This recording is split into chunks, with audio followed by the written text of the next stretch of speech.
Right, so John, Return of the King. Return of the King and Return of Us. Us. Yes. It's been a hot minute. Yes, it has been a hot As minute. the youth say. It's been 2 weeks, hasn't it, or something like that, or 3? Podcast-wise, it's been about 3 weeks. Oh God, that's been a while, hasn't it? Yeah. Yeah, so we've kind of had stuff going on. Yes, it's been. Yes. Apologies for our for our viewers, or listeners, or however you want to describe it. Yes, it's been a little while because life kind of took over a little bit. Yeah, so the past 2 weeks, well, apart from last week, the past 2 weeks after that, before that, Yeah. I put on our experiment with doing live stuff, which was an absolute shitpost. It was so bad. I love it. It was so funny. It was funny. It was just so terrible, but it was brilliant at the same time. Yeah, I loved it. So that was on. And then the week after, so last week, my laptop died completely. Your laptop died completely, and also you were in immense pain. Yeah, Yeah. that was true. That was the week before. I was in immense Was that the pain. week before? Yeah. Oh God, yeah. No, that's true actually. Yeah. So like, I came round to Lee's house to do some editing and potentially do some more recording for this, but you were just hunched over, Absolutely in pain. I know, and I just thought, should we just not do anything? Just chill. We'll just chill. You know, like for the sake of Lee's health, we'll just not do anything. But yeah, you were in immense pain. Yep, it lasted quite a few days. I know, and we were also recording we were also doing some recording for a documentary, weren't we? Yep. That happened in that time. Yes, which we'll be getting onto at some point soon. I think we'll be recording some more of it in the next coming weeks. Nice. So is that the first you've heard of it? Yeah. Oh, well, all right, brilliant. I did miss a phone call on Monday, but I was absolutely ill on Monday, so Yeah. I just realised now that I forgot about the ring back. That's all right. It's all right. It'll probably be in like 2 weeks' time or something. Yeah. So Cool. keep your eyes peeled for that. Yeah. So yeah, last week my laptop completely broke. Mm-hmm. Had to get a replacement. Yeah. I found a cheap replacement. Yes. Ended up being a scam account. Yes. So Oh, right. it was on Amazon as well. So they were like, "Oh, there's only 4 left." I was like, "Oh fuck, I'll bite the bullet. I'll buy it." Yeah. Bought it. Went to sleep.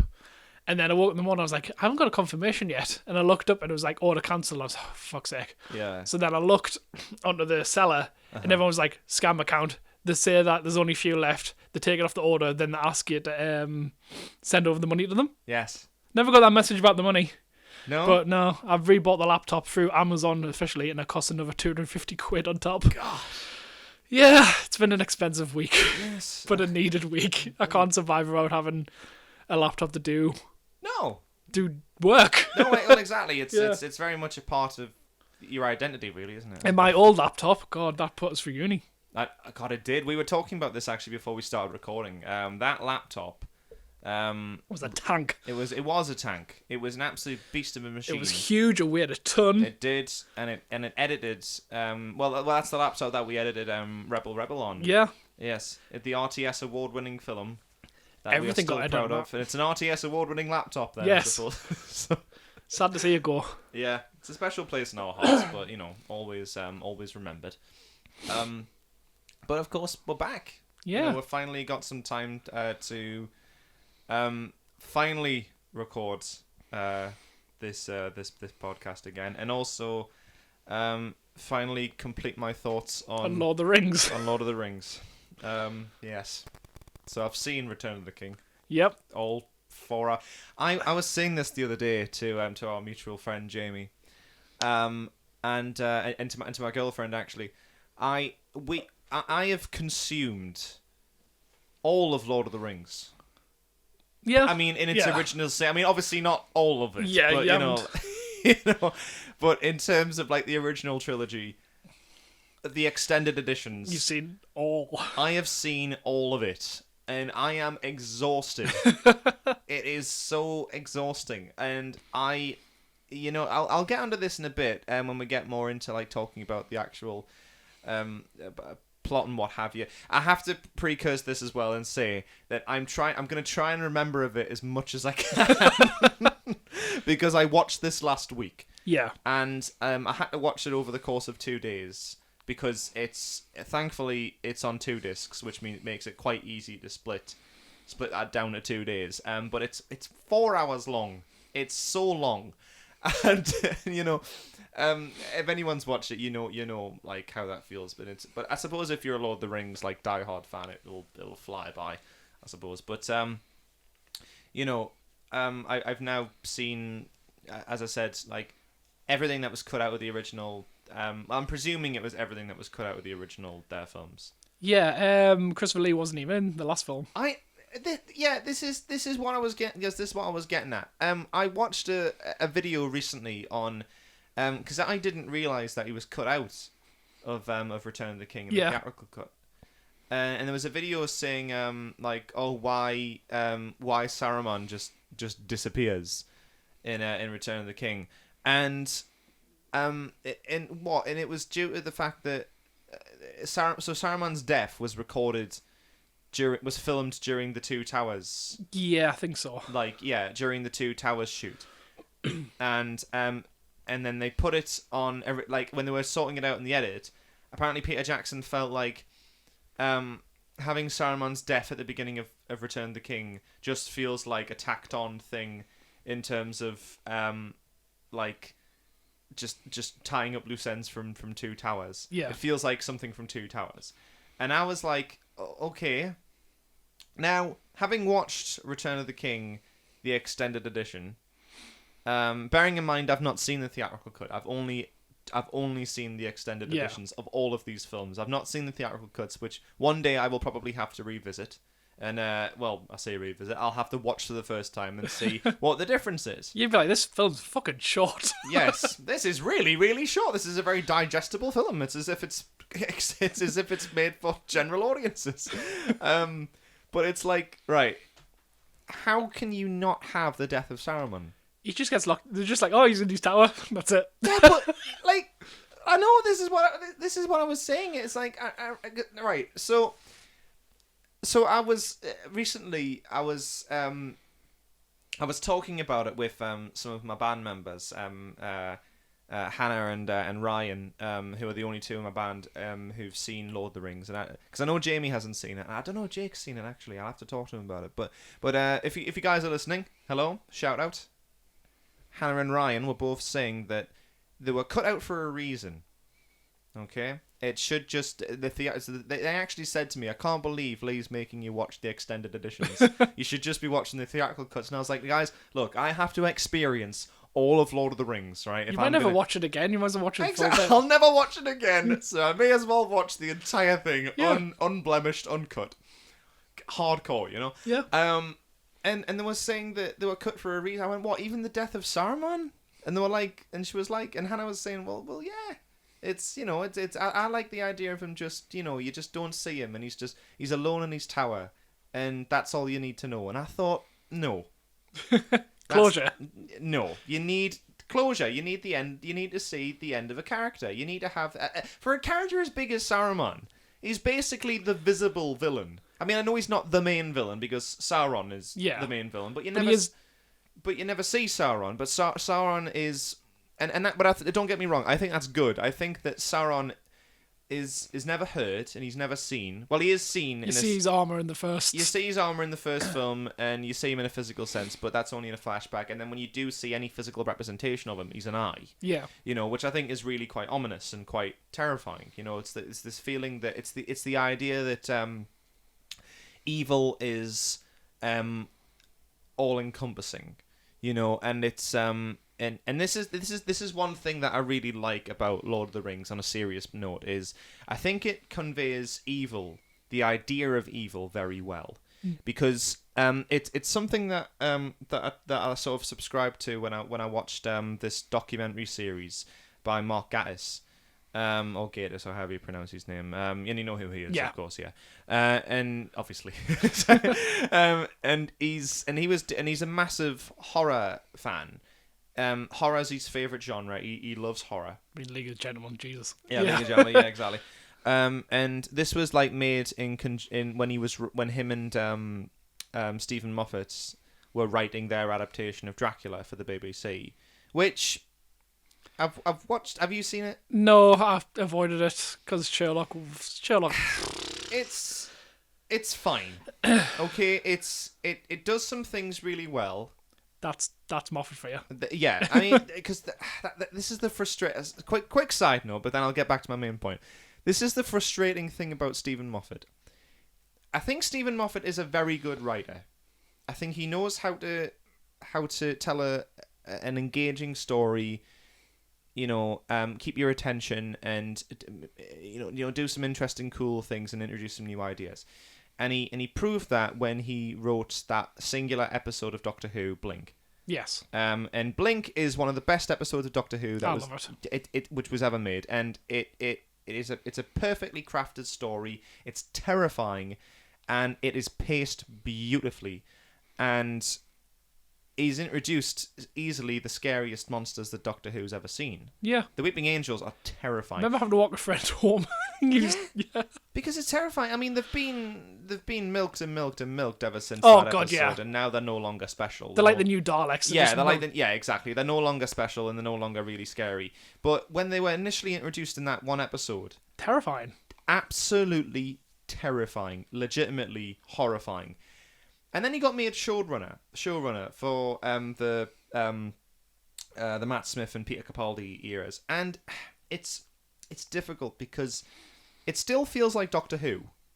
Yeah. It still feels like Doctor Who. There's some marvelous episodes there. There's some marvelous moments in there, and I think Peter Capaldi and Matt Smith both have their moments where they shine.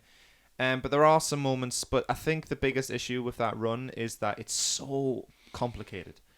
It's so overly convoluted in terms of its plotting, and that's the thing, and that's one of the reasons why there's a problem with Sherlock and Dracula, in the sense that, okay, here's Sherlock in the modern day. And Jekyll. And Jekyll, which a lot of people forget about. Here's Sherlock and Jekyll in the modern day. Okay, cool premise, cool idea. Some really nifty ideas introduced here, but then it becomes so up its own arse for its own good. Have you ever seen a YouTuber called H Bomber Guy? Probably. He's done a video called Sherlock is Bad and He is White. It's I have seen it. Yes, I have seen it. Yes. He makes some good points. Yeah, it's pretty much all the points you're making. Yeah, it's pretty much like, because it's I don't think, and this is why I think it's difficult, because I don't think these products are bad necessarily. They're just frustrating. Yeah. Because it's like, for God's sake, it doesn't have to be that convoluted. It doesn't have to be that like cliched. Well, maybe it's not cliched, but up its own arse. It's like, it's too clever for its own good. Yeah. And that's the problem with Dracula. The first episode is really good.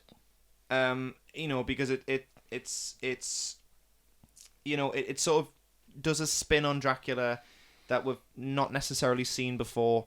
I think it's enjoyable. It's quite scary, and that's what Dracula should be. I mean, I think I've always had an issue where, the idea of Dracula isn't particularly scary in modern media anymore. But now in this version, he actually is quite terrifying in a sense. Yeah. And Klaus Bang, the guy who plays him, is excellent. He's tremendous.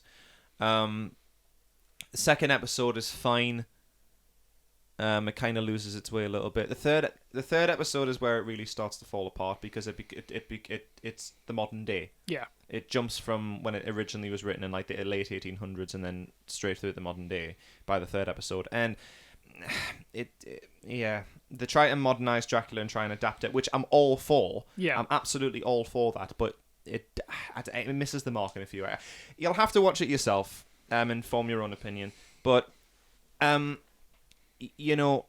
was my original point about? Oh yeah, Mark Gatiss. Yeah. Yes, sorry. And so in this documentary, he talks about, he starts to talk about The Exorcist. Yeah. And he said the reason why he thinks the reason why I just knocked the microphone stand. Just if any of you heard that in your little earphones. Sorry. I'm gonna hate editing this now. Thanks. Anyway, he talks about The Exorcist, and he goes through like horror from like the 1930s right through the modern day, and he gets to the 70s, and he said the 70s was like the renaissance of fear, and like the modern horror film. And he said the reason why The Exorcist is so scary isn't necessarily because of the groundbreaking special effects and the actual like exorcism scene, yeah, and the build up and all that, and even the it's the idea that this could happen to anyone. And the reason why it taps into that very effectively is because there's one scene. There's two scenes that are linked to each other, and he said the first one is when Father Karras is on his way to, well, he's on his way home, or he's on his way to the town where he's going somewhere, and he's on the subway, and he's waiting for the subway train to arrive, and there's a homeless man who's next to him who stares at him with a blank stare, and he says, Can you spare any change for an old altar boy, Father?" And he just ignores him. Yeah. And then later on, when Father Karras is talking to the demon within Reagan, he's trying to he's trying to outsmart the demon. He's trying to show that he's not scared of it and stuff. And he's like, if you're so powerful, why don't you just rip yourself out of the bed? And the demon's like, that's much too a vulgar display of power. And he's like, oh, well, maybe you're not as powerful as you say you are. And he's like, maybe you don't know anything about me. What's my mother's name? Because the demon says your mother's in here with us in hell. Yeah. And he's like, well, if you She really cooks socks. yeah, she chucks, yeah. and he's like, well, if you really know who my mother is, then what's our last name? What's our maiden name? And he turns away because he's like, I've wound up you, demon. And the demon then goes off camera. Can you spare an altar boy any change, Father? In the homeless man's voice. Yeah. And it's creepy as fuck. And Mark Gatiss made an excellent point. He said, for me, that is the scariest point in The Exorcist, because it implies that the devil is always watching you. Yeah. Evil is always watching you. And he knows what you do. And he knows all of your guilty moments, all of your private moments, and that is chilling, and that is horrifying. He knows when you sleep and he knows when you're awake. Yes. The devil is Santa. I mean, you mix the letters around. Exactly, yeah, that's why he's red, you know? But it's the same point in Lord of the Rings. We got there, we got back. Yes. Saruman knows when you sleep and Sauron knows when you awake. But that's the thing about Sauron. It's like Sauron doesn't need to speak, Sauron doesn't need to be a physical presence. A bit like Dracula in the original novel. You know, Dracula's not in the book that much, but you feel his presence. You know, and it's the same thing with Sauron. He never speaks. You never see him as a physical presence. He's not even in the films that much, really. Yeah. But he's only ever referred to. But you feel his presence, you feel his influence, and he's represented by an eye. But everything that the characters touch, especially the Ring of Power, you know, it's like Frodo decays in this movie. Oh yeah. Like, he is battered by the end of this film, you know? And of course, you see what happens to Gollum, or Schmeagol, as he was originally. Are you still a Gollum apologist? I understand why people hate Gollum. I understand. I understand why people looked at me in a strange way when I said there's no need to beat him up. Oh yeah, in fact, it's very satisfying to watch him get beat up. Like, holy shit! Just, you know, when Sam starts beating up Gollum, it's so satisfying to watch. I'm like, yes, beat the shit out of him. I've done total 180. Yeah, I knew you would. That's why I was waiting for it. Yeah, because he's awful in this movie. You know, he's really trying to like set them up and play them against each other. But I mean, because I was watching the opening scene, and of course you see Smeagol, Andy Serkis, Schmeagol sort of turn into Gollum, and he just kills his friend just immediately. It's his brother. It's his brother. Yeah. Oh, I didn't realize it was his brother. I thought it was just his mate. But they're just fishing. They're having a lovely, wholesome time, and then they find this ring, and then within seconds, it corrupts them. Yeah. And it makes them kill. Well, it makes Schmeagol kill his brother. He just outright just strangles him to death, and I'm like, wow. Yeah. Okay. And the transformation then is that's actually quite scary. You know, when you see Schmeagol turn into Gollum. But they're halfway through and he's just kind of melted. Yeah, and you know, and I was thinking when I was watching that, I was like, could they not just have done that? You know, instead of like, because I understand, we spoke about this in the last one. It's like, I understand that the CGI is of its time. Yeah. And, you know, it can only look a certain way. And the technology can only compete so much with what they're after. And actually, for the time, it's still quite groundbreaking. Yeah. You know, obviously in the modern context, it looks, you know, dated and, you know, what have you. But it still holds up to some degree. But I just kept thinking, you know, because practical's always better, for me anyway. It's always better than digital recreation. And when you see Gollum sort of when Smeagol like sort of transforming into Gollum, as you were saying there, like the practical effects on his face, like halfway through and he's melted and things like that. It looks so much more terrifying, and just him eating raw fish, and it's like oh god, it's awful. But it just demonstrates the power of the ring and the power of evil. Yeah. It's like again, Sauron isn't there. He's not a physical threat, but he's so evil that his influence is just doing all the work for him. This character, Gollum's not even the main villain, and yet he's causing most of the bother. Saruman is again the physical threat, but he's not there. Well, he is in the extended edition. You see he's dead, which I was so satisfied about. I was like, why was that cut?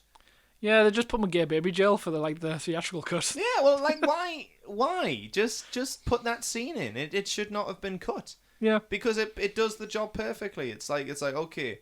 Because, again, Saruman is not the main villain. He is a villain, but it establishes that, okay, we're going to have an end to this character's arc.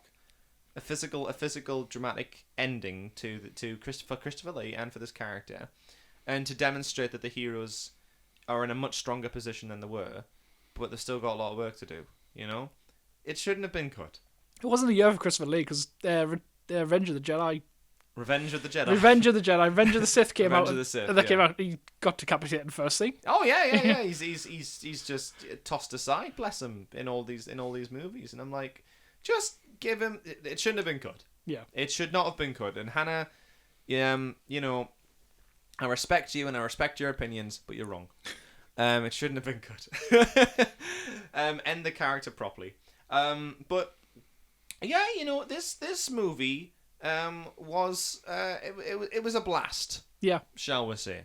It was it's battle central, isn't it? Really? Oh yeah, most of it's big fight. Most of it's just fighting, and one that's the thing. There's some strange noises in the office. It's coming from the radiator, I think. It's slightly warm. Yes. I don't know if any of you have heard that, but we heard a slight creaking. Yeah, it's ghosts. Noise. Yes. The ghost. To be fair, it could be the wind. We're in the middle of a storm right now, so Yeah, that's true. At the time of recording, as probably most of you know, where we are in the midst of Storm Dudley. I think it's Storm Dudley, isn't it? It's Dudley to Eunice. Yeah. They're just passing each other along, yeah. Yeah, Storm Dudley is causing havoc here in the northeast. And yeah, please be careful on the roads. I don't know if the metros are still down. Apparently they are, according to you. They were this morning. They were this morning, so they're probably said on Twitter anyway. Yeah. But we've got a few more storms to come. Yeah, storms are coming. Storms are coming. But yes, stay safe and look after yourselves and each other. Anyway, back on topic. Yes. So it's Battle Central, and what I really loved about it was this is where the characters have their moments. Yeah. And Helen and Pippin. I forgot about Helen. Helen and Pippin. They have their moments really. I mean, they're separated for a lot of it, but yeah.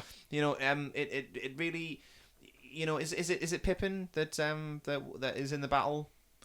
Yeah, and Mary goes. Is it? I'm really confused now. I know.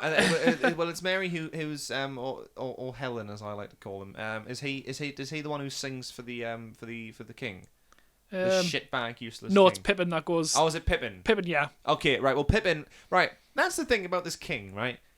Good lord, he's an unlikable character. Oh yeah, he's an absolute cunt. He's awful. This man is terrible. They're all out there fighting. They're all like prepping themselves to fight, and he's shoveling down tomatoes. Yeah, he's just, oh god, those tomatoes look awful. Like he's just shoving his face. He's like, oh, sing for me. And it's like, dude, where's the leadership? And then of course when his son comes back, who isn't even dead, and he, because I'm presuming he's just wounded, for God's sake. Yeah. And one of my favourite bits in the entire film. When he's like, oh, run! He's like, flee for your lives! Just run away! And then Gandalf just comes and oh, fuck off. Yeah. Just whack it, pull yourself together. He's like, ignore him, prepare for battle. Prepare for battle. I thought, marvellous. Brilliant. Excellent moment. Favourite bit of the entire film. And Gandalf's just like, oh, fuck off, man. Prepare for battle, you soldiers, for God's sake, We're gonna go out fighting. I thought, yes, leadership. And God, he's busting the moves. Yeah. You know, he's like Ian McKellen's just hauling arse in this film. You know, it's absolutely fantastic to see. And you know that's another thing. That was Gandalf's moment to shine. You know, quite literally. Yeah. You know, as is the new White Wizard and all that. And you know, saving the other guy from burning to death with Pippin and all that. Faramir. Faramir, that was it. Yeah, he's trying to burn his son to death. And I'm sad. What is going on? He's just batshit. Yeah, he's batshit. Like, he's just you're like, dude, because his favourite son died already, which is a Right. harsh thing where he's like, oh, wish you think that Boromir should have died instead. Well, I should have died instead of Boromir. He's like, yeah. Well, yeah, absolutely. I don't like you. It's like, wow.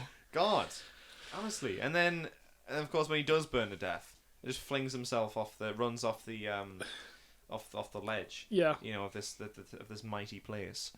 It was you know, it was just it sort of brought it all home, you know, and it was a far cry from what these hobbits are used to, really, isn't it? It's like, Yeah. because when you think about in the first film, they're just carefree fellas who just like a bit of a drink, like food, you know, and just like hopping about doing hobbity things, you know, and you know, here you really see them. It was a lovely metaphor, isn't it? For like, it doesn't matter who you are, doesn't matter how small you are, or where you come from, whatever your background is.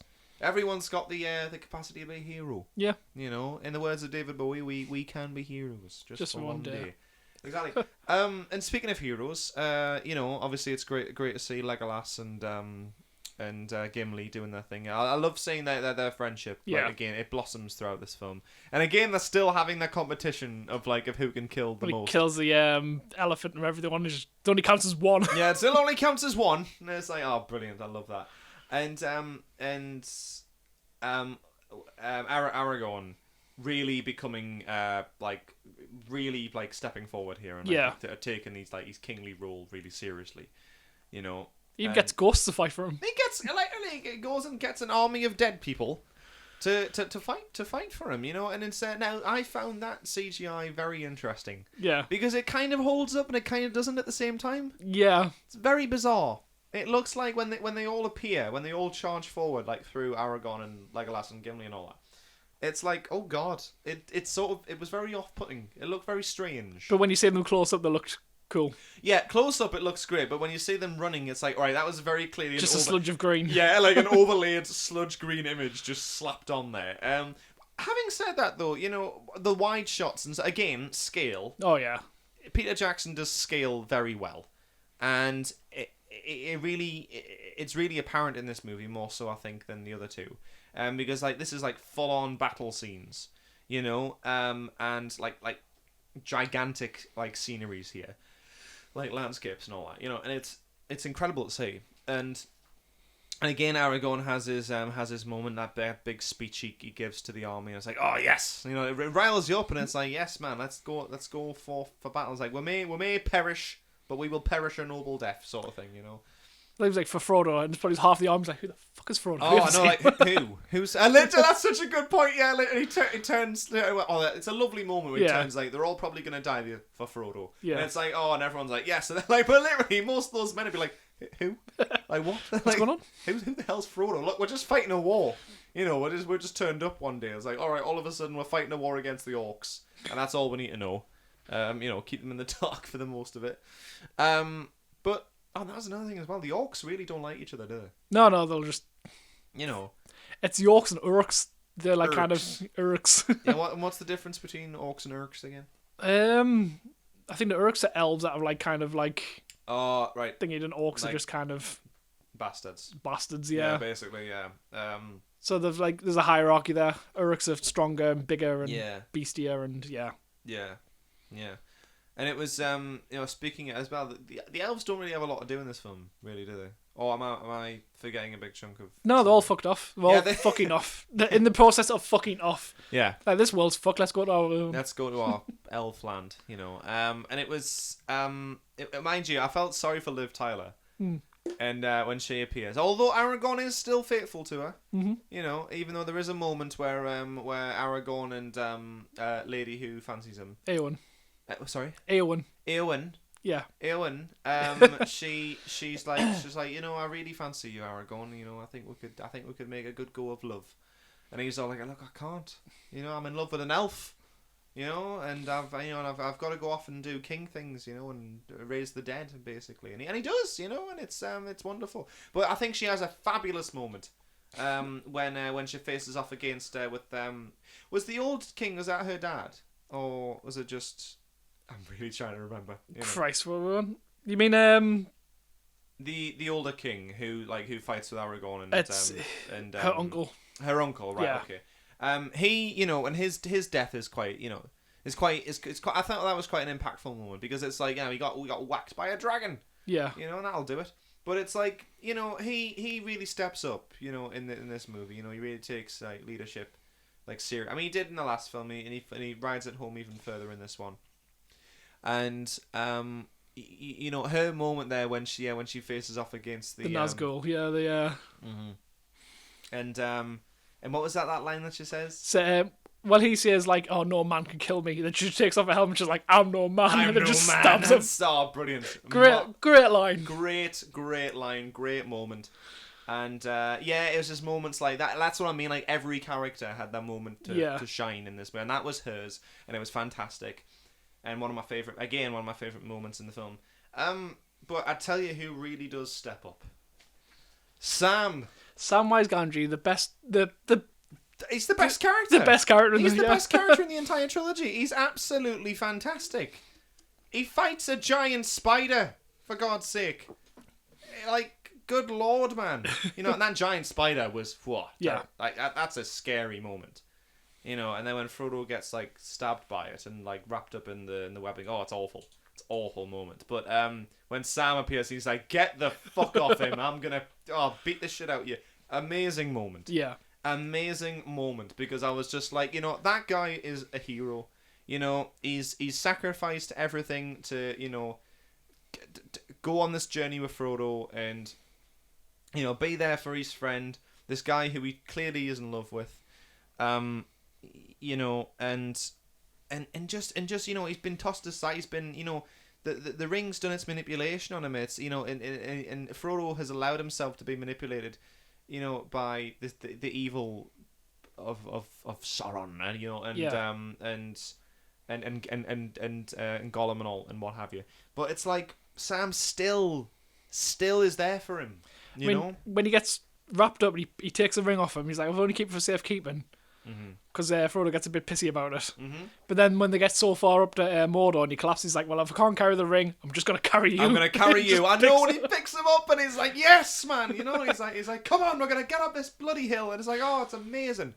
It's so, it's just, it's just selflessness. Yeah. Pure selflessness, And it was just marvellous to see. And it's like, but it is that moment when they get to the top into Mount Doom. And it's like, just throw the ring, just throw it in, just get rid of it, And it's like, just throw the bloody thing in. And he's like, "No, the ring's mine." It's like, oh fuck. It's like, no, It's like, it's awful. It's an awful moment. And who comes to save the day? Gollum. Yeah, and Gollum gets the ring off him. Say what you like, but he does do it. He bites his finger off. Yeah.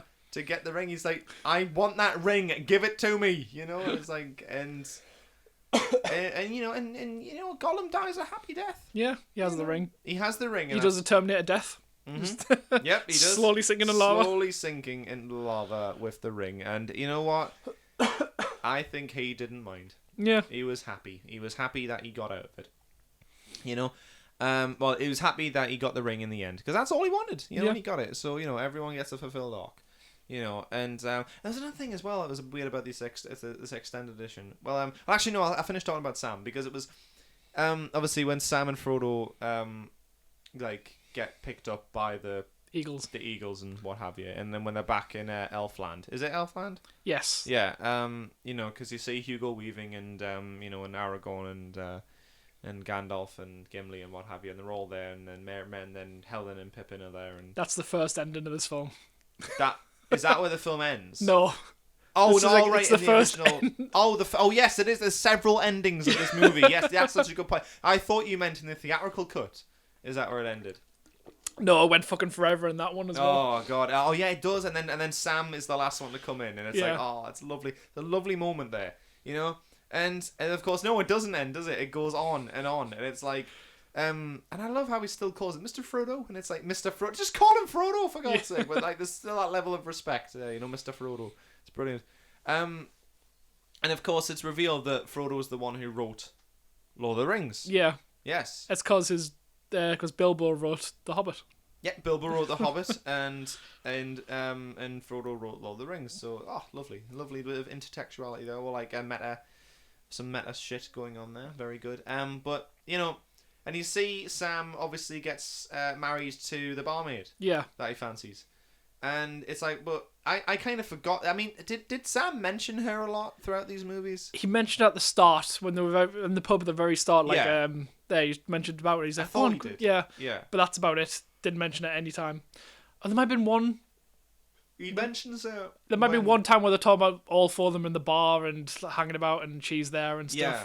I can't remember where that is. Well, it's I think he mentions her when they're on the slope when the volcano's just like lavering up and stuff, and they think they're gonna die. Yeah. And Sam's like, "Oh, if I could do anything, I'd go and marry that woman." You know? And it's like that's the only time he mentions it. I'm like, "Oh, okay, fair enough." And then he does, and then he goes and ends up marrying the barmaid, and they have children, and it's lovely. And it's like, yeah, but you really want to be with Frodo, don't you? Yeah. In your heart of hearts, you know. But that like subtext is still there, because I mean when we see Bilbo Baggins again, really old Bilbo Baggins, who's looking his age. You know, I kind of forgot about that character. I was like, oh shit, here he is, he's back. You know, it's like it was like a Viking death all of a sudden, really. I mean, or was it a death really of sorts? To go to the Elflands, which is like this other place where all the elves live forever happy. Yeah. Only elves are supposed to be there, apart from many select few. So Legolas takes Gimli. Apparently, Legolas takes Gimli there. Yeah. They have their. So it's like, you know, and people who've proven themselves to be elves, I suppose. But this bit on the boat, I couldn't understand. Was it meant to be that? Because obviously Gandalf goes on it. Yeah. With Bilbo Baggins, who's very near at the end of his life. But then of course Frodo goes with him. And I was like, well, initially I thought, well, is it like a Viking funeral in a sense, where like Bilbo's gonna go off to a peaceful death, in a sense, but Frodo goes with him. So I was like, I was confused as to what it's like. No, it is kind of just another land for where the elves live. But I think it's like he's seen all of Middle Earth. He's going for another adventure, kind of. Oh, fair enough. And he's taking his uncle with him just to be like, here you go, here's your last adventure. Your last hurrah, yeah. And that makes sense. But it has a big metaphor for like. Yeah, it is, isn't it? Yeah. Literally, it's another world. Metaphorically, yeah, it's. It's like that Christian allegory there for like, or Viking allegory if you want. Yeah. Going on to another plane. And then of course the film ends after that when you see Sam with his family and stuff, and it's like, and I feel like that was a very appropriate ending. You know, it's like life continues. And this is the reason why we fight evil, and this is the reason why we conquer evil. It's to give ordinary people and people it just gives love a chance to flourish. Yeah. And you see that with Sam, who perfectly embodies that as a character throughout all these films. He's the one character who's always there for his friend, this guy who he's very much in love with, for whatever that means. You know, he sacrifices himself. He takes the beatings quite literally and metaphorically, and he's still there to fight the good fight and be there for his friend and to get him to the top of that hill, because love perseveres, you know, and you see it in the form of his family and his love and his friends and everything around him. And it's like that's why we fight evil, to give the ordinary things like that a chance to flourish. Because that's what life is, and that's what happiness is. And I thought, yeah, perfect, lovely ending. Having said that, it's very long. Good Lord, this was long. Yeah. God, I was like, Jesus. I mean, like... The ending's like half an hour long, at least. Huh? The ending, yeah, it is. It's like, Jesus, man. Like, just wrap it up, you know? It's like, come on. Because it's like, when you watch the first 2 hours, it's like, that's a film in itself. Yeah. And then when I put on the second disc, and it's like, 2 hours and like 10 minutes. I was like, oh my god! I was like, what more could possibly happen? Because I was like, this battle's starting to wrap up, and I was like, what more is there to happen? More battle. More battle. I'm like, One more big battle. one more massive battle, and I was like, Jesus Christ! It was exhausting, but I thought. It's like these films, these kind of films only come along once in a lifetime. Yeah. These big epic, trilogies and like sagas, which we don't really have anymore, really. Technically do, but not as big an epic as Marvel. It's the big saga, really, if you think about it. I suppose it's a saga. Yes, it is. But all of them are related to each one of them. Yeah. So you have to kind of watch one to get the other one to get this. Yeah, you do, and it's like, but there's no. And that's why I'm marveled out. Marveled out, yeah, exactly.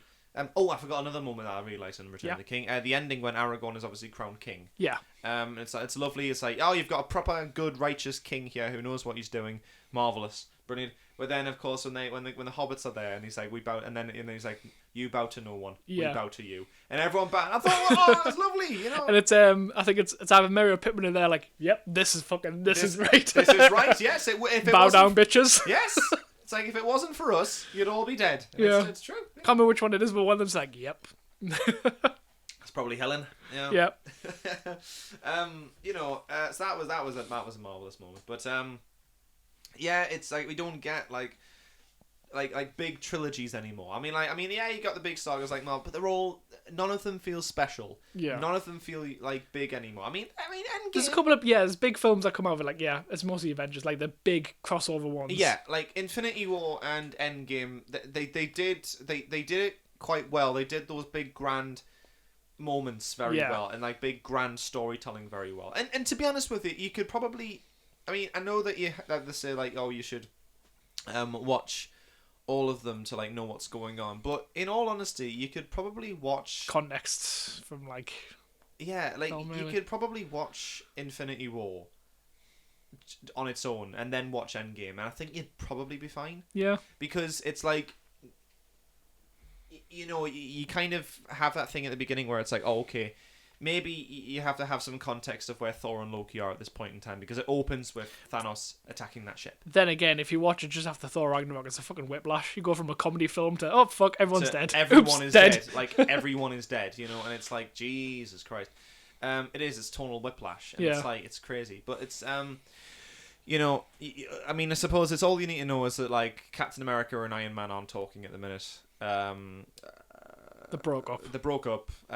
While Iron Man and Pepper are about to get married, I suppose. And Doctor Strange has just been chilling. Yeah. He hasn't really been doing much. Pepper's selling vagina candles. Yep. God, that's a terrible idea, isn't it? Like, why would you do that? I mean, Christ. She's a weird woman, isn't she? Like Gwyneth Paltrow's a weird woman. Like, she just looks like an ordinary human being, but she's weird.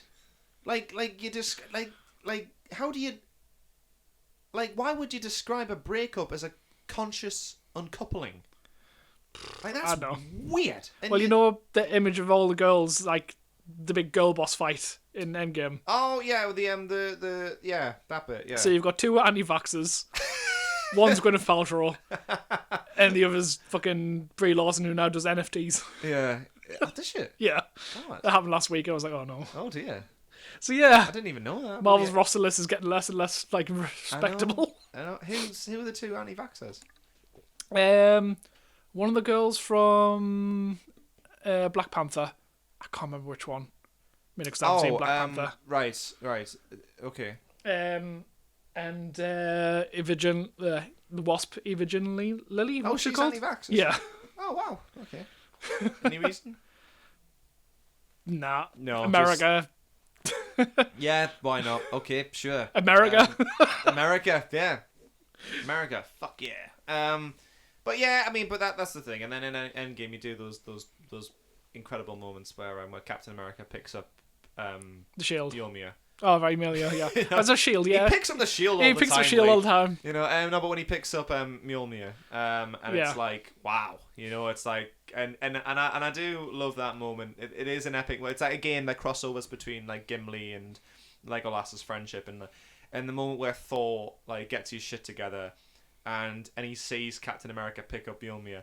And instead of, and it's just that for me, the best moment is when Thor goes, "I knew it," you know, and it's like, and it's a wonderful moment, you know, and it's, you know, and then at the end, of course, when they all get defeated and Thanos is there with his big army, and Captain America still stands up, you know, and you know, and he's got a massive gouge in his arm. Oh yeah, but he tightens it up with the straps shield. of his shield, you know, and you feel the pain in that, and it's like, God, you know, it's like. It's that, and I know some people get like, you know, a bit triggered by the whole thing about, you know, he's Captain America, and he's a big blonde white man, you know, and it's like it's that idea of like American exceptionalism. Did you watch two Captain America boys? I haven't, no. Because the replacement they get for Captain America, that's the true Captain America. Oh, wait, no, hang on, no. I have seen it. Yeah, Winter Soldier and Falcon. Yeah, that's great. I mean, absolutely. Now that Captain America is a true Captain America. He's the true Captain America. He goes batshit and decapitates someone. Yes, absolutely. That's Captain America. That's Captain America. That's the America I know. That's the America that everybody. That's the America of the modern age, you know. But actually, no, that's a good point. Actually, to be fair, because it's like. What I like about Steve Rogers is that character is, yes, he is all of those things on the surface. You know, he's a big, strong, like, white guy with blonde hair, and he wears the flag. Yeah. And that is what he is on the surface. But I think what his character does is he's very much a subversion of that as he is as a person. Because he's not a patriot, really. No. Like, you know, there's a lot of things that he disagrees with, you know, that America does. Really, and it's like he didn't agree with in the Winter Soldier. He didn't agree with the whole thing about you know, Shield spying on people, and this, that, and the thing, which is very much a commentary on the Patriot Act. You know, he said surveillance is wrong, and we shouldn't be spying on people. I mean, yes, we did questionable things in the war, but we did it because we knew it would be for the greater good. He went, we did it for people's freedom. He went, this is not freedom. This is the exact opposite of that. You know, and then he becomes a fugitive. Because if he was a patriot, he would be standing with S.H.I.E.L.D. Yeah. You know, and he would be standing with what the government wants to do. And then you see a further expansion of that in Civil War. And it's like, and I think it's expanded upon in the comics. People are like, why are you against, like, what the government wants to do? He said, people assume just because I wear the flag, I always stand with America, and I stand for what America, like, does. And he went, I don't. I stand for what America should be. Yeah. You know, and I think that's an important distinction, you know, because he fights for what is right, not for what America thinks is right. He stands for what America should be. Yeah. You know, as a noble nation, you know, and that's why, in a very telling way, he's always on the opposite end. He's always being fought against. He's a fugitive. You know, he's a fugitive. He's being hunted, and then by the time he's in Infinity War, he's stripped of the flag. Yeah. You know, he's no longer Captain America, really. You know, and that's a very telling thing, and I think that's what a lot of people forget. He's Captain Man. He's Captain Man. Yeah, exactly. And you know, but then he reclaims that identity again. He's like, no, I'm gonna be an example of what we should be.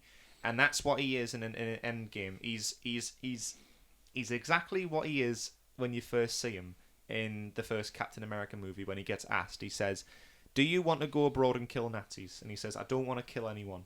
I just don't like bullies." Yeah. And that's exactly what he is in an Endgame. He's standing up to the bully, you know, because he can do this all day. He's there, and then everyone rallies behind him. And then, of course, at the end, when he's old and he, you know, all he's done is been a soldier. All he's done is battled, you know, and it's like, you know, it's here's a guy who's, I know we've gone totally off topic, but it's we always do. It's fine. We always do, yeah. He's a guy who's you know, fought in World War II and fought actual evil. Yeah. You know, he fought Nazis, and that's the thing. It's like back then, there's never been a more greater representation physically of evil. You know, here's a group of people who ruled a country who did heinous things, like truly evil things, you know, and that's what he fought against. Of course, when he comes to the modern day, it's like we've kind of lost our way a bit, you know. we've muddled the line between what is good and what's evil, you know, and we're now doing things that some, you know, things are really muddled and things are really lost, and that's why we've got so much division. And I think that's where you get a character like Captain America, who's in this context and he has to find himself for things that he believes are true. He's now being vilified. He's now being he's now in a position where things aren't really black and white, you know, and I think that's really telling, and I think that's really interesting. And then of course when he retires and lives a life, and he's there at the end and he's old, and it's just so sweet, you know, it's just so peaceful. And of course when he passes on the shield to, I know there's some like purist like fans, well, not purist fans, but I mean, if you're a purist fan, you know that he passes on the shield. He passes on the if you're a purist fan, yes, he passed on the shield to absolutely the right person. If you're a purist fan, he would have got fucking killed in Civil War. Yeah, exactly, yeah, exactly. You know, but it's like, you know, some people are like, oh, you should have passed the shield on to Bucky because it's like the whole Batman Robin thing. It's like, well, no, because and Bucky knows that. Yeah. Bucky knows that I should not be Captain America. Oh yeah, Bucky's a killer and he knows it. But because Bucky is a killer. Bucky's like a damaged dude who does not deserve to wear that shield, but Bucky knows that. Yeah. You know, Bucky's like, no, Sam, you are Captain America because you personify everything that Steve Rogers believed in, you know, and that's why you should be that character. But that's why Winter Soldier and Captain and Winter Soldier and Falcon, which I think is the best MCU show. I did really enjoy it. Yeah, because I think it deals with those themes really well, and of course it plays with that obvious theme of like the fact that Sam is an African American. Yeah. And the contentious issue of the clicking has returned. Yes, the everyone. ghosts. Yes, strange noises in the office today. But anyway, you know, and he says that in his speech, which I think is great. It's like, we need to get rid of labels, you know, because it stops discussions and it stops things progressing forward. I mean, yeah, it's a bit on the nose, but it's like, you know, he said, I'm a black man who's wearing the American flag. I'm always going to get people who are going to give me shit about that. But you know what? I can't do anything about that. Yeah. I'm just going to do what I believe in. And that's where it ties in. It's like, yes, of course, you know, African Americans and their history with America in itself is, of course, incredible. Well, look at what's happening now. Of course, it's never been more clear. It's still contentious. It's still a divisive issue, and it's still something that they're dealing with. You're not allowed to talk about slavery in schools anymore. Yeah, exactly. It's like, it's still something that we're dealing with, you know, and it's like, Jeez. That's why the original Captain America, who you meet in that thing, is like, I will never wear that flag, and I will never associate myself with this again because of what this country has done to me. And then he gets Sam, who's coming along, saying, yes, I acknowledge all those things happened, you know, but I am going to be Captain America because I'm going to continue that spirit that Steve had of, like, we can be better. Yeah. You know, yes, these things happened, and yes, they were awful, and I will never forget them, but we can be better. We can move on. Well, not move on, but you know what I mean. It's like, move from it. We can move from it to build better, and this is what America can be. And that's the thing. It's like Steve was like, you know, this is what America should be. I'm being a representation of what America should be through my actions, and that's why he picked Sam to do that, because he knew Sam would do the same thing, despite the color of his skin, and despite, you know, because that's the thing. That's what's so great about it. The idea of Captain America can, it breaks down barriers of race and things like that and divisions. Like, you can be this image purely by who you are. You know, and that's why Sam's Captain America, you know, and it's, you know, and that's why there is some defense of Marvel, I think, you know, that's what that's what the stories can be, you know, but I think a lot of them, especially the Spider-Man ones, whoa, God, I have things to say about that, but we'll save that for another day. To bring it back to Return of the King, though, I was thinking about this recently, they did really well at the Academy Awards, didn't they? Yeah. A lot. Yeah, did Return at least nominations. Yeah, let's have a look. Yeah, I was going to say Return of the King. I'm sure that one did quite. Did that win Best Picture? Let's have a look. See, Wikipedia is my friend. Yeah, and then while Lee is doing his live research here, I'll that was something that I found really interesting as well when I was looking into Lord of the Rings. The fact that they did so well at the Academy Awards. Yeah, I'm just going down the reception of this. Box office, 24th highest grossing film of all time. Wow. Highest grossing film of 2003. Second highest grossing film of 2000s. Because what I find interesting is that these are like big science fiction extravaganzas, fantasy extravaganzas really, and you wouldn't really expect that kind of film to be recognized by the Oscars, But then again, though, when you look at them, they are stories. They're the stories first and foremost. Here we go. Here we go. So the Academy Awards: Best Picture, Best Director, Best Adapted Screenplay, Best Art Direction, Best Costume Design, Best Film Editing, Best Makeup, Best Original Score, Best Original Song, Best Sound Mixing, Best Visual Effects, Best Film. Wow, and that was just for Return of the King. Yeah. Bloody hell, that's almost clearing the board. Actually, the best film was for the British Academy Film Awards, which they got for BAFTA. Nominated for Best Direction, nominated for Best Acting and Supporting Role, which was Ian McKellen.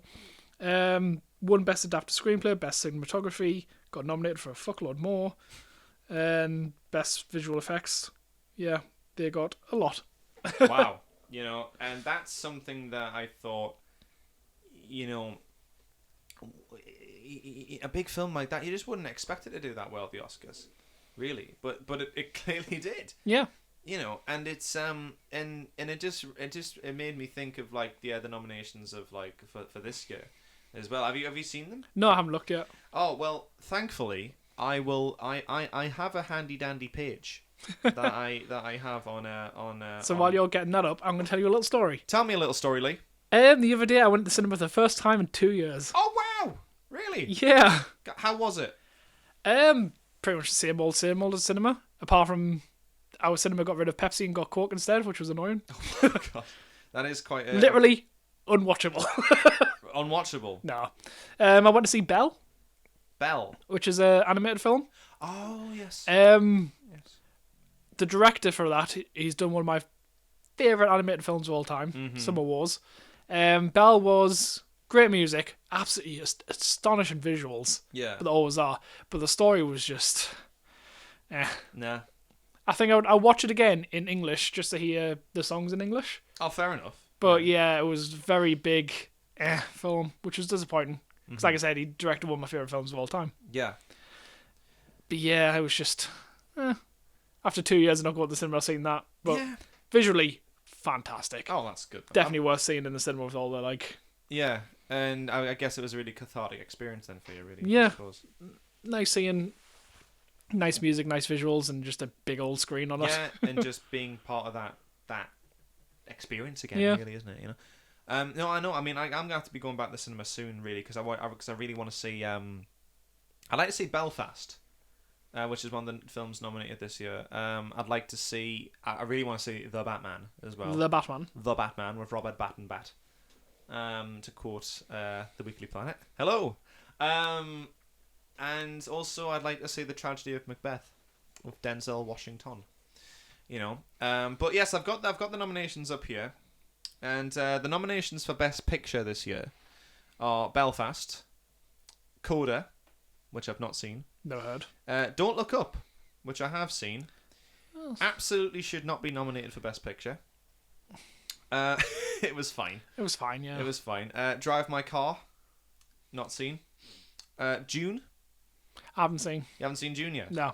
June's good. Like I said, I've been to cinema. June's good. Yeah. It's because I met up with our old lecturer recently, Nicholas Glean, marvelous man. Lovely man. And I asked him, "Have you seen June?" And he said, "Yeah, I have." Yeah, and he said, "I thought it was fun."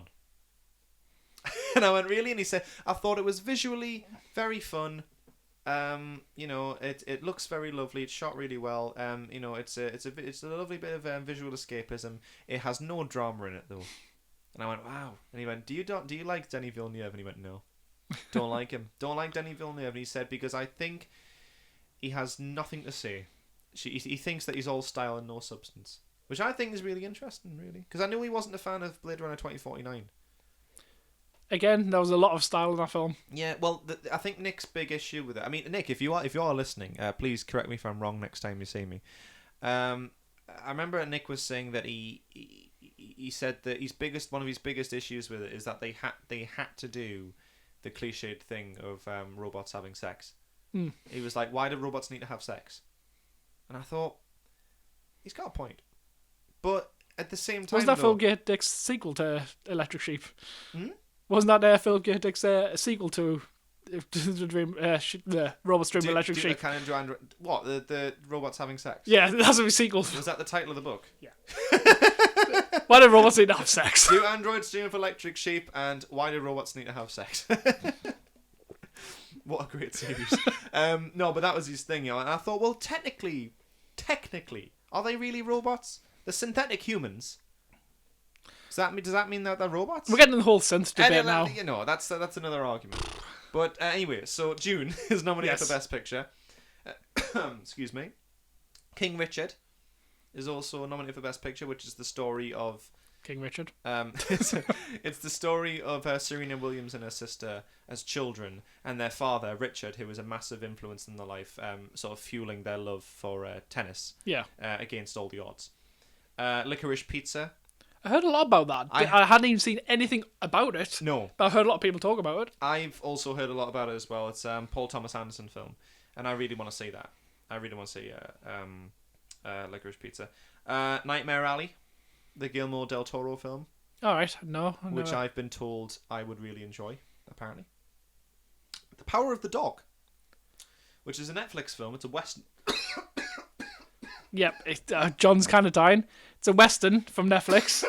I got this confused with Excuse me. the one that's just called Dog, which was coming out. Yeah, it's not that one. Sorry about that. I just almost. It's dogs. Dogs. Every time you mention dogs, he coughs. I know. The Power of the Dog, which is a Netflix film, which I've not seen, but my parents have seen. My mother hated it. She really didn't like it. But that's been nominated for quite a few things. And finally, West Side Story, the Steven Spielberg remake. Yeah. Which I'm quite surprised at, to be honest with you. So I don't know. I mean, I think that the nomination. I think that. If I'm to quote Mark Kermode, I think he thinks that Belfast is the surefire to win. But who knows? I mean, I've only seen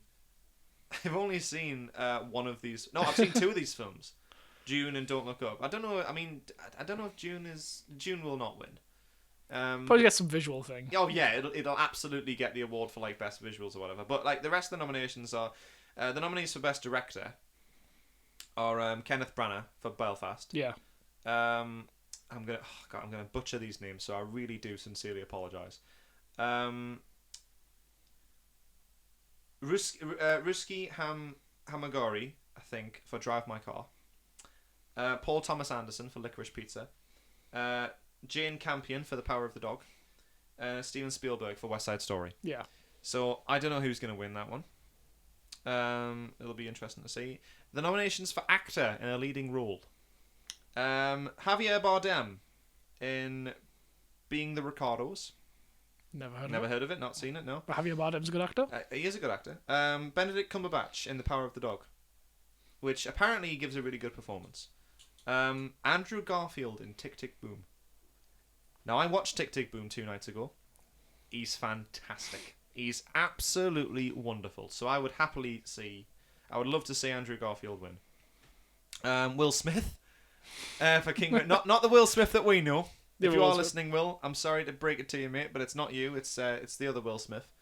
Will Smith for King Richard. Right. Because he plays Richard himself.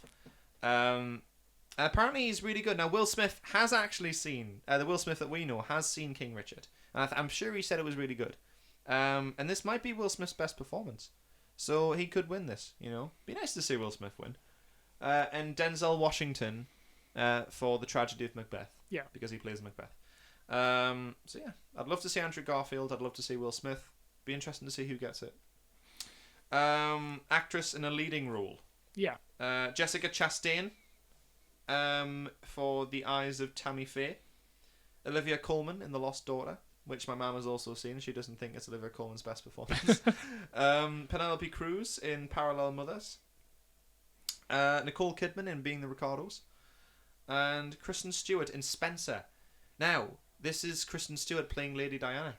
Oh, right, that one. Yes, and my girlfriend Katie has seen this, and she thinks that it should go to Kristen Stewart. I think that's what she said, because she's seen it and she thinks her performance is tremendous. Just like she just is Diana, Princess of Wales, which is great. The actress in a supporting role, Jessie Buckley in The Lost Daughter, Ariana DeBose in West Side Story, Judi Dench in Belfast, Kristen Dunst in The Power of the Dog, and He's going to butcher her name. I am. Oh, do you want? Oh, I can't do it. Someone Ellis in King Richard. I'm rooting for someone else. Yeah, someone else in King Richard. I'm so sorry. I'm not. I can't. I'll just butcher it. Do you know what I mean? Fair. Yeah. So, best actor in a supporting role. Yes. Kieran Hines in Belfast. Troy Kotsur in Coda. Jesse Plemons in The Power of the Dog. J.K. Simmons in Being the Ricardos. And Cody Smith-McPhee in The Power of the Dog. So a lot of Power of the Dog nominations here. Yeah, this is the Lord of the Rings podcast, by the way. And then there's a bunch of other nominations, of course. I'll say cinematography since we're filmmakers ourselves. Greg Fraser for Dune. Dan Loystein for Nightmare Alley. Ari Wagner for The Power of the Dog. Bruno Del Bonel for The Tragedy of Macbeth. And Jose Kanziki for West Side Story. I'd love to see Tragedy of Macbeth win for that, or Dune. Yeah. Which Dune will probably win. I'm surprised that What's-His-Face didn't shoot Dune. Oh, God. I know who you mean. Do you know who I mean? Yes, because he did everything. Yes. Basically, he's the cinematographer. Yeah. And it's gone out of my head completely. God, I'm gonna have to Google it. Yeah. Because he won for Blade Runner 2049. Yep. Finally. Roger Deakins. Yes, Deakins. Roger Deakins. That's it. That's it. Oh, Roger Deakins. That guy is just. Oh, he's brilliant, isn't he? But you know, it just. But that's the thing about the Oscars. It's. I mean, the Oscars are. I spoke to Nick about this actually as well, and he was saying that the Oscars, is just. It's. I think it was the year that Black Panther was nominated for Best Picture. He said to me that the Oscars has killed my generation of films. Like, it was confirmed. Like, we're now in a completely new age. And you know, it's I don't know. I don't know how I feel about that, because I think there's certainly some films that don't deserve to be nominated over certain other films. Yeah. You know, and of course there's that inequality of like sort of like representation there as well, and also like just nominating women directors, you know, who make great films. It was like that one year that Marriage Story was nominated for Best Picture, and I think Noah Baumbach was nominated for Best Director for Marriage Story. He was a great director, by the way, and he's married to Greta Gerwig. Yeah. And Greta Gerwig was the year that she directed the adaptation of Little Women. Yeah. And Little Women's a great movie. If you haven't seen it, it's on Netflix. It's absolutely fantastic. And I haven't read the novel yet, but I really want to now after watching the film. And she wasn't nominated for Best Director that year. You know, and she was there on the Director Roundtable, which they do with the Hollywood Reporter every year. And I remember they were at the Oscars, the Academy Awards, and the dinner and everything, and they were like speaking to like all the people, like members of the Academy who are behind the scenes and stuff like that. And of course, there was this thing of where one of them said, "Oh, Greta, I really loved your movie. I thought the direction was absolutely fantastic." And she went, "Well, you obviously didn't, because you didn't, you know." She went, "But not enough to nominate me, though. Yeah. Not enough to nominate me for Best Director." You know, and I thought it's true. You know, it's like. You know, and it probably went to someone else who maybe didn't deserve the nomination. I don't know, but it's you know. I know Oscars always felt like a spectacle. Radio has been like they are a spectacle. I mean, do you think the days are gone when they nominate? I mean, because Return of the King absolutely is a mammoth, monumental example of great filmmaking. Yeah. You know, and all of the Lord of the Rings are, really, to be honest with you. And it's like, that's what I love about them. They really are just shining examples of great filmmaking, you know, and giving a shit and just effort and attention to detail and what have you. And it's like, so yeah, it's only right that they're nominated for all these Oscars and stuff. So do you think that those days are gone when we see real laboured, well-crafted films? No, because I think Netflix has given rise to a bit more weirdly, like, well-crafted films. Like, nothing's popping out right now, but I think a lot more Netflix has given directors a lot more freedom, to do stuff. Yeah. Instead of being like, what the heads of, like, Universal have been like, but is it marketable? Yeah. Like, yeah. 'Cause that's what mostly they want, is something that's marketable. That's why most films are either rehashes or sequels. Yeah. And it's a shame, isn't it? Because we used to get that every so often. We used to get like this really strange film that would be put out by a major studio that is an immediate, like, critical hit. Yeah. With, like, artists and people like that and what have you. But maybe it's not, like, a commercial hit. Like, it's strange that when you watch Blade Runner 2049, like, that is a long, strange, surreal film that is not for mainstream audiences. Yeah. And yet here it is being produced by a mainstream studio. Now, is that purely on the basis of the fact that it's the Blade Runner franchise? Because I don't know if I buy that. Because Blade Runner's never... Is Blade Runner like that well, like, regarded in the public eye? Do you know what I mean? Because I know it certainly is by filmmakers in, like, science fiction circles and stuff. I would say it's probably well referenced. It's probably one of these films that has a lot of piss takes, a lot of references. You could probably name about 20 Simpsons episodes which is done a Blade Runner bit. Oh, absolutely, yeah. Like, you know, well, that's the thing. It's one of the most well referenced and well regarded science fiction films of all time, if not the most. It's that kind of thing. So, like, again, like fucking, what's it called? It's gone out of my head now. Wizard of Oz. It's been referenced so many times. I can't even think I remember what the real film is. That's just the story. Stories have many references, I think. Yeah, exactly. And so, of course, when Blade Runner gets a sequel. Well, it's a funny thing you say this, right? So this year, there's 3 Pinocchio films coming out. Is there really? Del Toro, who's been working on it for years. Guillermo del Toro is doing a Pinocchio film. He's been wanting to do it for years, apparently. His own adaptation. Disney's bringing one out because they renew their version of it. Right, okay. And then there's like a piss take with like Pauly Shore or something like that. Really? Wow. Yeah, all coming out near for the same time. Mainly because, Del Toro's wanted to do it for years. He's been doing other projects to fund for this. I would love to see that. Yeah, Disney's doing it because, we need to renew our license. So are they doing another live action? I think so. They're doing a live action Pinocchio. I think so. Oh my god. Or something like that. God almighty. I don't know how I'm going to cope with that. Pinocchio. Pinocchio's messed up. 2022 film. There's quite a few 2022 films. Yeah, so Del Toro's is on Netflix. 2020. Well, that's the thing, isn't it? About you were saying about Netflix. It's well, actually, I'll go on to that once you've thinking this thing about Pinocchio. Pinocchio's only got the title, but it's Walt Disney initial release is going to be this year. Right. It looks live action.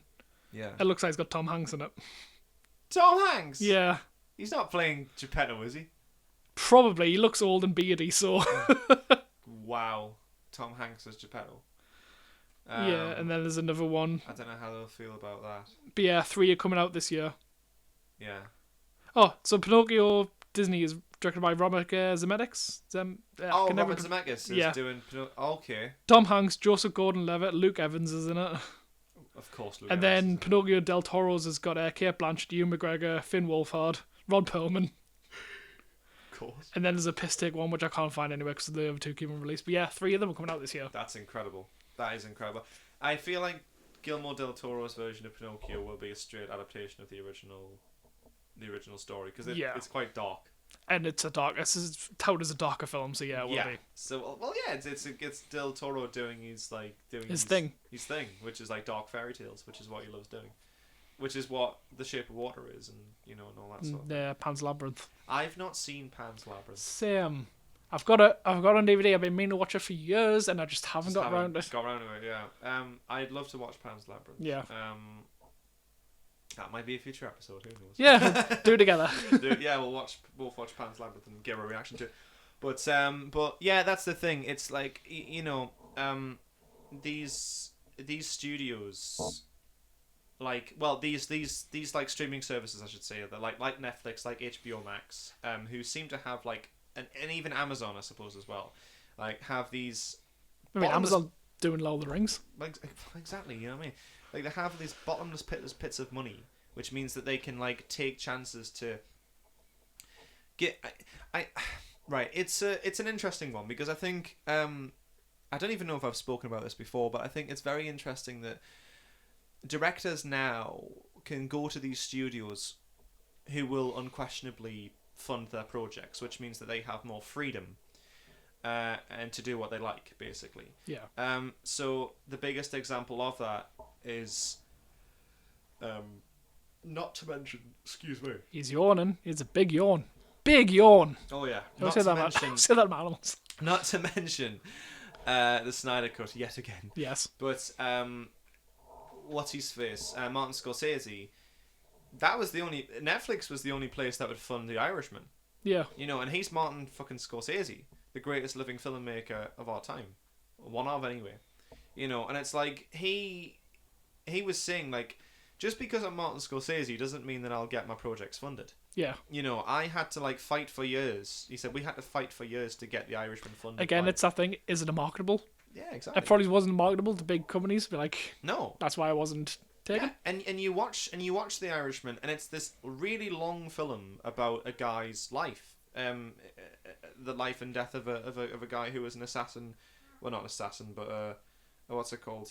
Like a mafia man. Yes. Right. And it's like, and it's long, and it's a pro. Oh, that radiator, man.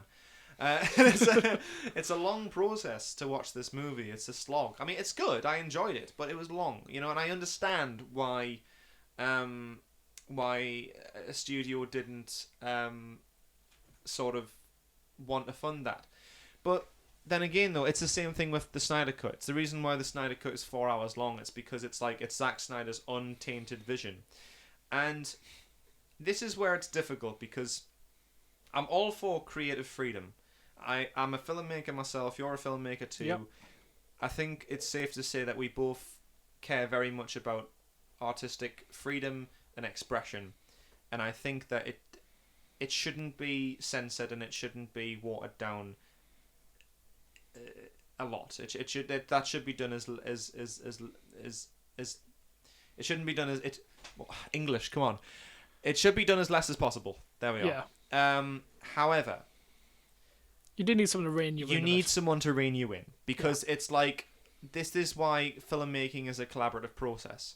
You need someone to sort of look over it and go, that's too much, or maybe that doesn't work, or maybe it should be done perhaps this way, or maybe you should take that out. Yeah. Or maybe you should tailor it a little bit, and then you can have a sort of a more cohesive story. So in that sense, that is why you sometimes need studio heads to sometimes sort of make decisions that will save the film, or someone, or an editor to sort of come in and go, maybe you should do this, get rid of that, or a producer to come in and go, get rid of that, or do this instead. It's a collaborative process. So when you get films like on Netflix or whatever that come out by these big directors like Scorsese or Zack Snyder or Guillermo del Toro or whoever, it's their untethered creative vision, and it's great. It's great that we're able to do that. It's great that now directors and filmmakers now have another platform to sort of put their things out there, and we can see more of their work. I think it's great, but that's why we have those things in place. It's to rein it in a little bit, because sometimes then you get these really long, sort of mad films that maybe aren't the best version of themselves that can be. It's the reason why we have the extended editions. Yeah, Lord of the Rings, bringing it back. Yeah, exactly. It's the reason why we have the theatrical cuts, because they rein it back. And maybe sometimes they make a bad call. Like when you have, I mean, I know that it was Peter Jackson's decision to cut out the death of Saruman. Yeah. But that should have been in there. You know, like sometimes there are calls where like, oh, maybe the extended editions are better than, like the director's cuts are better than the theatrical versions, and that is certainly the case for like some films. I mean, studio heads interfered with Rogue One and made it better. Kill everyone. Kill everyone, yeah, exactly. They were like, fucking nuke everyone. Yeah, nuke the shit out of them, you know? It was like, whoa, bit dark for a Star War. Yeah, for a Star War. For a Star War. It was a singular war in the Stars. Yeah. But yeah, exactly. It's another good example of why it's not always a bad thing. It's why it's complicated. You know, it's like these issues are always complicated. And it's the reason why filmmaking is the way it is.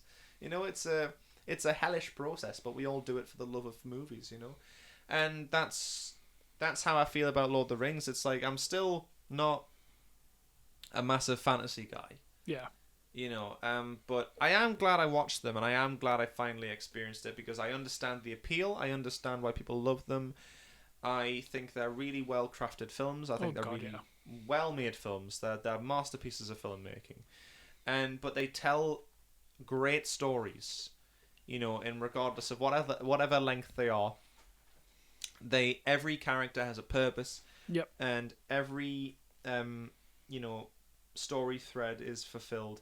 And I love its overarching message of even if evil feels overwhelming and all encompassing, you can always fight it, and it doesn't matter who you are. You know, if you're a nobody from a village, or if you're a king, or if you're a wizard, or if you know, it doesn't matter where you are. And that's what I mean. That's what I love about it. It's like like Gandalf, who's a wizard, you know, but he still uses that to be the best version of himself. Yeah. Aragorn has been running away from his responsibility for ages, and then he finally accepts it and becomes the king that he should be. And the hobbits, they rise up from prove everyone wrong, from being these little people who just love getting pissed and eating, you know. And everyone knows how to everyone becomes a hero, and I think that's a really noble and encouraging story to have and to be told. But having said that, they are very long. Yeah, I got you to watch the extended, mainly because I thought you might not watch them again. You may as well see the entire shit. I'm in no rush to watch them again, because I feel like once is enough for me. Yeah. You know, and it's not... Fantasy's not really my thing. Yeah. You know, I'm more into, like, you know, other stuff. You know? So it's like... however, I am glad I watched it, but... I'm glad you enjoyed them. I did, and that, you know, and that, you know, it was sad. It was, you know, it's the end of a quest in a way, you know, the end of a saga. My time in Hobbiton and Middle Earth and what have you. But yeah, great movies. I will be in no rush to watch them again, though. I think once was enough. I will have to watch the theatrical cuts, I think, at some point. But I don't know when that'll be. But you ever think, I might watch Lord of the Rings again? Just watch the theatricals. Yeah, exactly. You know, so that's you know, that was my thing on Lord of the Rings. Watch them in Blu-ray, and then you can see all the little cheats. Yes, that's true. Because I watched them on DVD, of course. Yes. So you know, those in themselves are products of their time. You know, but having said that, I did notice the cheats when you pointed them out in bits. It's like where you can see it's clearly a mannequin. Yeah. That Gandalf is riding with, you know. And, it's more vivid in Blu-ray. Like you can proper see it's just a mannequin. You can really it's just see, it's a mannequin, But yes, Lord of the Rings. Fun times. Would I watch them again? Maybe. Yeah. You know, not any time soon though. But are they good? Yeah, they're good. Of course they are. I'm glad you finally watched them. I'm glad you finally like them. Exactly. There we are. So yeah, about wraps it up. That does wrap it up. What have you got for me next time, Lee? Do you know? Yeah, I'm thinking since I watched Belle, I think I'm going to get you to watch my favourite film. Your favourite film of all time? One of my favourite films of all time. Oh, okay. My favourite animated film, definitely. Okay. Well, I await. Yeah. To see what that'll be then. So next time. Goodness me. Yes. Till next time, folks. Love you, people. Farewell. Bye.